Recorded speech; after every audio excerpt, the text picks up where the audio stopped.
Good morning, Wabash. Speaking today at Pioneer Chapel will be Dr. Hollander with his talk titled, Is Democracy Broken? Ethan Hollander is an associate professor of political science here at Wabash College. He is also the author of Democracy and Its Alternative, a 24-lecture great course published by Wondrium. Dr. Hollander spends much of his time doom-scrolling the conflict in the Middle East and the sorry state of democracy in America and around the world.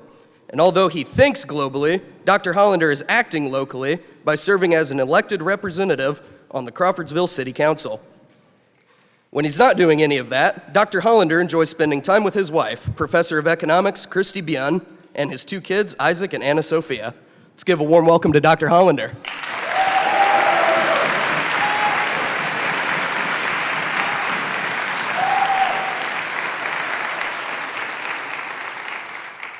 Good morning, Wabash. Good morning, Dr. Hollander. So Winston Churchill said that democracy is the worst form of government except for all the others.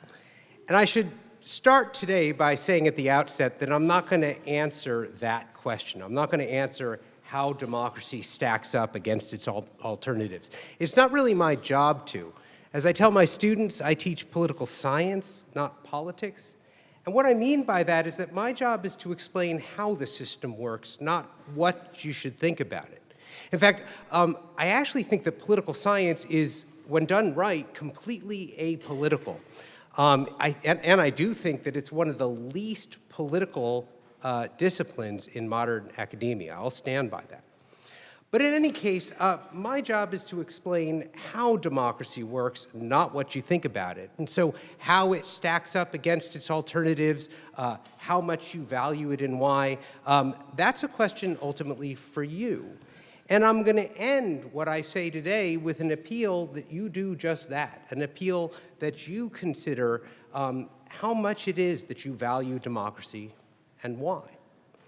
And so, what I can say, though, is that democracy just doesn't look like it's in very good shape these days, right? Churchill's pessimism really seems justified.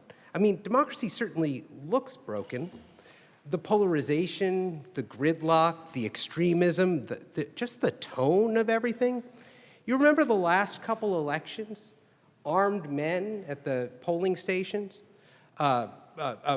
Candidates for political office saying that they'll respect the results of the election if they win. And I should also say, by way of disclaimer here, that I am currently a candidate for political office, right? The Crawfordsville City Council elections are going on right now, and I honestly wouldn't have accepted this invitation to speak today if I thought there was some kind of conflict of interest or if it even looked like that. But, for good or for ill, I'm running unopposed. So you're stuck with me. And I can then comfortably say that you definitely should go out and vote. I think the elections, it's the Tuesday of the week after next. Please, if you can, go out and vote. Democracy needs you maybe more than ever. So all joking aside, right, the situation in politics today really is tense. Elections these days are decided by razor-thin margins. I mean, it's come to the point where our decisions are ultimately made as much by the weather as anything else. And I mean that literally, by the weather.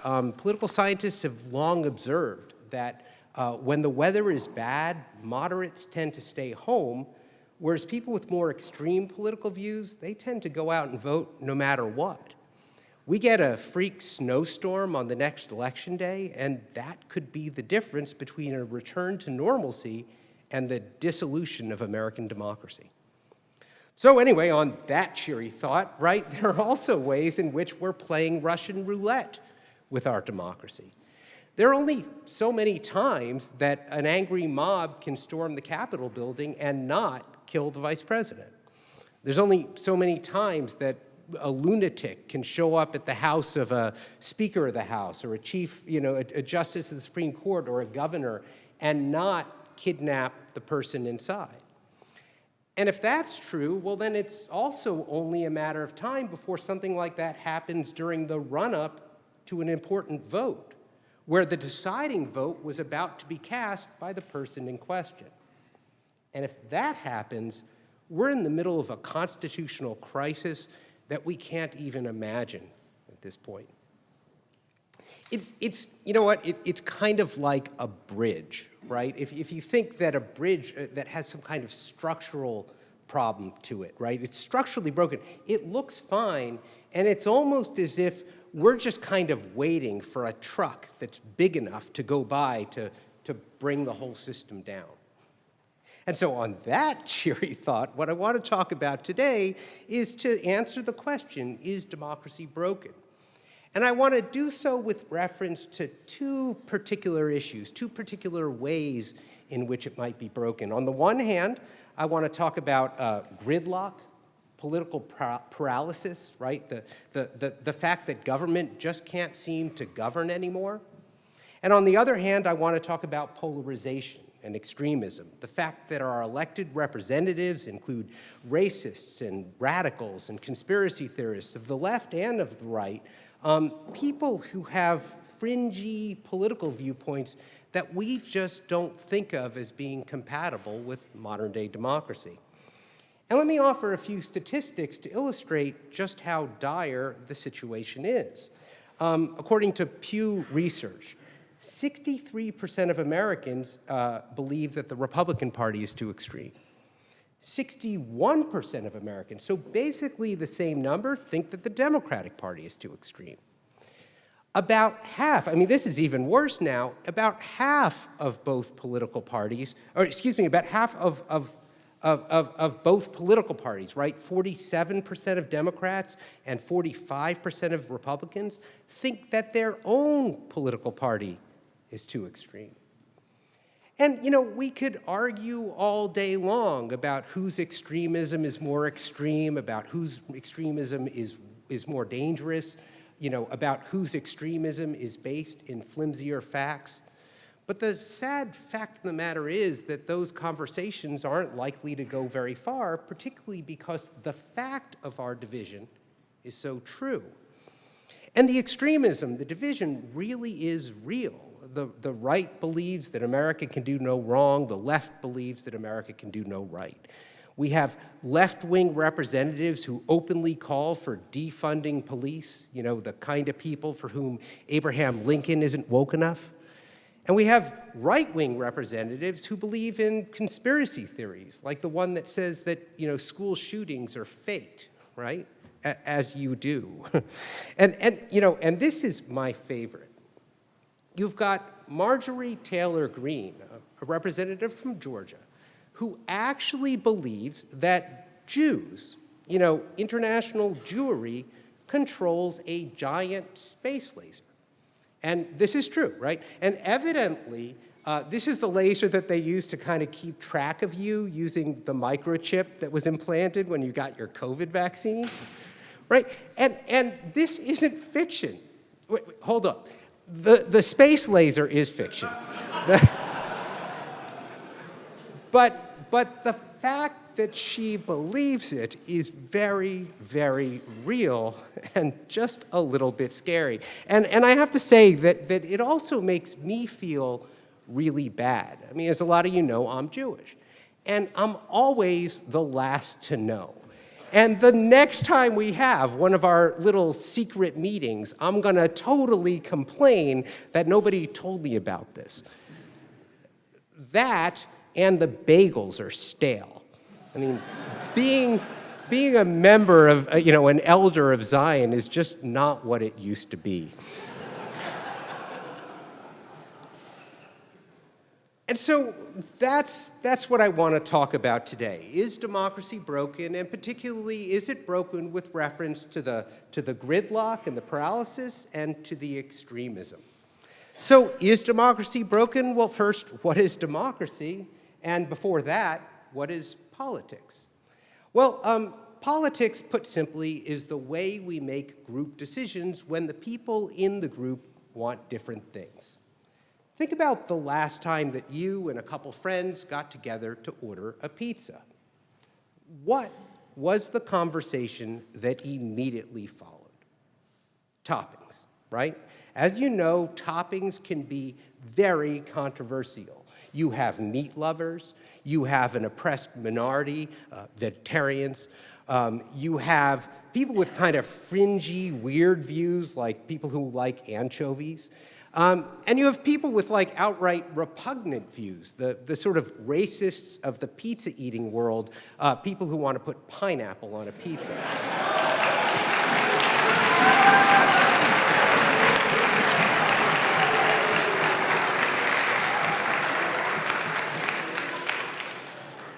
I knew that that would get the biggest reaction. I just knew it. Well, the question is, if we're only going to order one pizza, how do we decide? How do we make a collective decision when people in the group want very different things? Well, we could vote on it. I mean, that would be quick, that would be easy, and let's face it, we'd probably agree that most of the people should get what they want most of the time. But, you know, voting on it could also be a little bit mean, right? I mean, what if you had 3 meat eaters and 2 vegetarians? I mean, the meat lovers could order a meat lover's pizza and leave the vegetarians with nothing. Now, you could order a second pizza, but what stops the meat lovers from ordering a second meat pizza? And of doing that again and again and again, essentially locking the vegetarians out of the political process with no hope of ever getting their, fair share of the pie. Now, of course, in the real world, the minorities that are excluded are not vegetarians, but more often than not, right, representatives of an unpopular religious or racial group. And the public goods from which they're excluded is not pizza, but property or liberty or life itself. It's no joke to say that genocide is sometimes the product of the majority's unchecked success. Well, this is a situation that political scientists call tyranny of the majority, right? And it's not an exaggeration that preventing tyranny of the majority was probably the central concern of the American founding fathers, right? That was the thing they were most concerned with. They talked a lot about their fear of tyranny, and of course that included fear of the British monarchy, that tyranny too.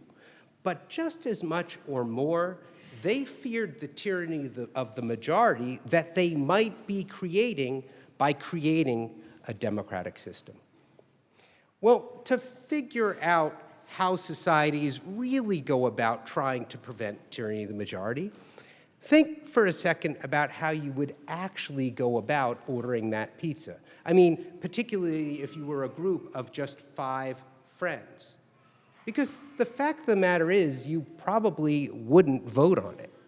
You'd probably talk it out and kind of arrive at some kind of compromise that everybody was okay with, even if it was nobody's favorite, right? This is something that we call consensus, right? You'd do things by consensus. You'd reach a consensus that everybody was at least ready to acquiesce to. And you could actually one example of a consensus that might happen is maybe the meat eaters would say, all right, vegetarians, we'll order a vegetarian pizza, but we get to choose what the vegetables are, right? That kind of thing, right? Now, in real societies, there are ways of actually forcing consensus, even when the individuals in the group don't have each other's best interests in mind. I mean, think about a situation where you set up a rule that all decisions required unanimous consent. I mean, now you would effectively do away with the possibility of tyranny of the majority. Because if even one person objected, well, they would vote no, and the offending decision wouldn't come to pass, right? Unanimous consent puts into place a fail-safe protection against tyranny of the majority. But notice that it also comes along with a really bad disadvantage. Decision-making becomes harder, right? Negotiation takes time. There might not be a single decision that everybody's okay with, right? A simple majority vote has the benefit that it's easy. You just vote and reveal who wins. But if the majority gets its way, keep in mind that there's nothing in terms of minority protections, right? Every step you take to prevent tyranny of the majority makes government come along with the risk of paralysis and gridlock. This is the fundamental dilemma of representative democracy. There's a trade-off between efficiency and representation. Features that protect minority interests inevitably come along with a tendency to interfere with the government's ability to govern. As James Madison said, in the first place, you have to make government able to govern, but in the next place, you have to oblige it to govern itself. Now, on the level of cities or states or countries, you really can't go for unanimous consent. Then you really wouldn't get anything done. But there are institutions that kind of push things in a more consensus direction. In the US system, the checks and balances, the separation of powers, federalism, even arcane procedural rules like the filibuster, which essentially says that the Senate has to have a 60% vote before it could do anything. All of these things kind of put in a tendency for government to represent or even over-represent minority interests, but they also make it hard for the government to make any decisions at all. It's only a slight exaggeration to say that the US was designed to be inefficient. It's guided by a principle that a government can't find it easy to oppress people if it can't find it easy to do anything at all.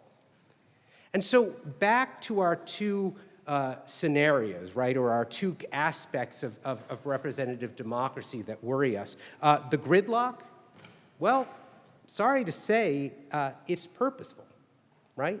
In some political systems, and especially in the American political system, it was designed to be inefficient. Paralysis is a feature, not a bug. Even the radicalism of our leaders can be seen as evidence that the system is working. I mean, if ordinary citizens have become more polarized and extreme, wouldn't we expect our elected representatives to be the same? Wouldn't it, in fact, be a failure of democracy if our leaders didn't reflect the views, even the radical views, of the people they represent?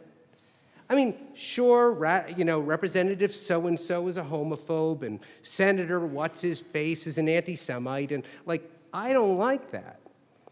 But the sad fact of the matter is that society has homophobes and anti-Semites in it, and democracy says that they get representation too. The extremism of our elected officials is evidence of democracy's success. Society may be broken, but democracy is working just like it was designed. That's what worries me. Now, lest you think that I'm just kind of splitting hairs or playing a game, right? America is broken, but democracy is working fine. Let me assure you that this is a really crucial distinction. It would be nice to think that democracy was broken.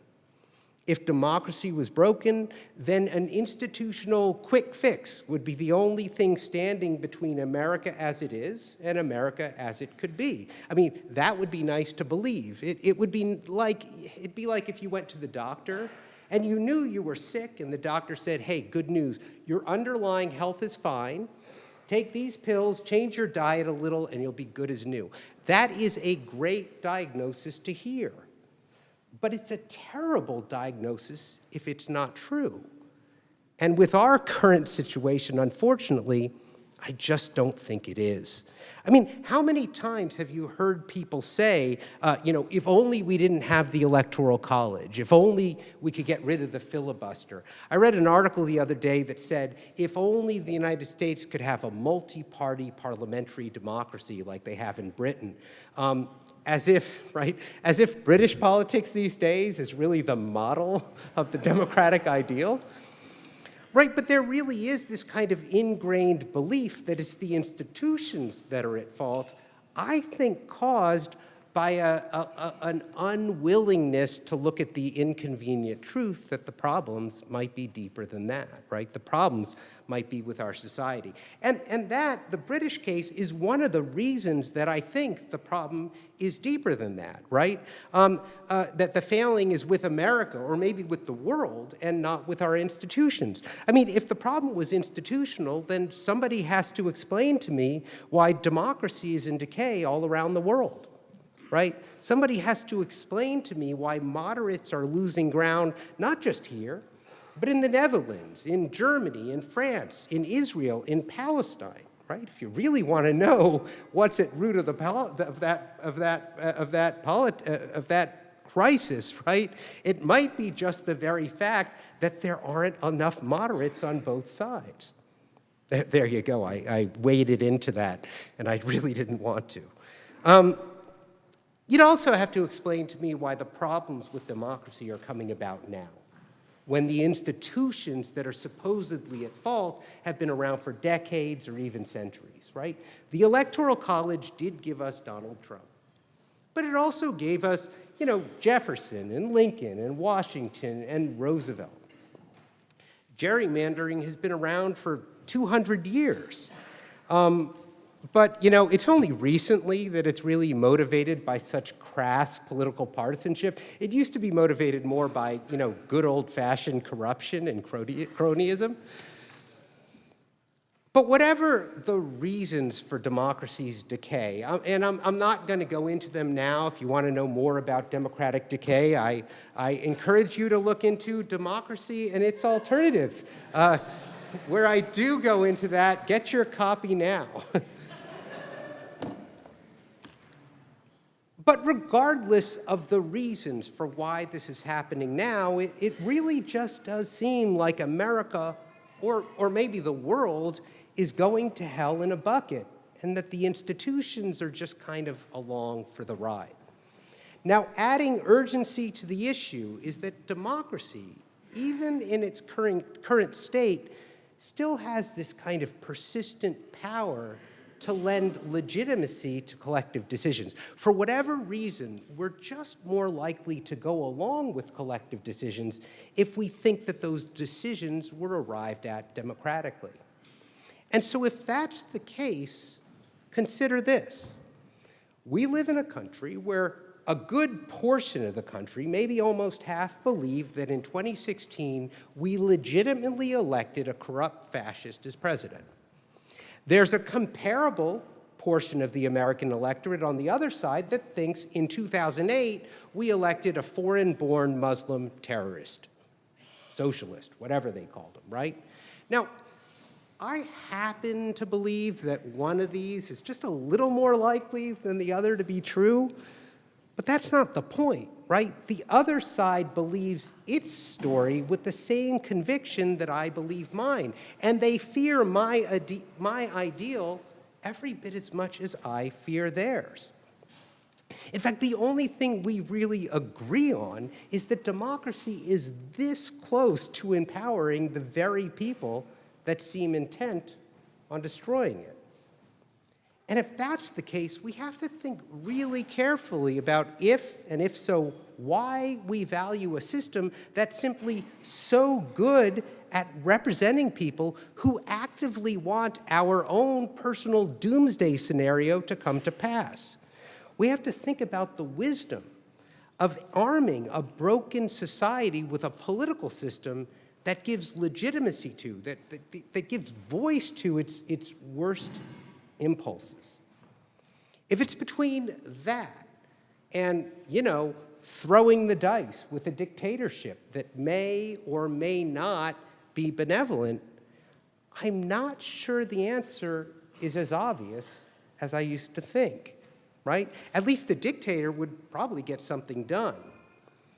And so the question I want to leave you with today is kind of a follow-up from the question that I started with. The question isn't, is democracy broken? I'm pretty convinced that the world might be broken. Democracy is working as it was designed. The question I want to leave you with is, if society is broken, why do we want democracy in the first place? I look forward to hearing your answers.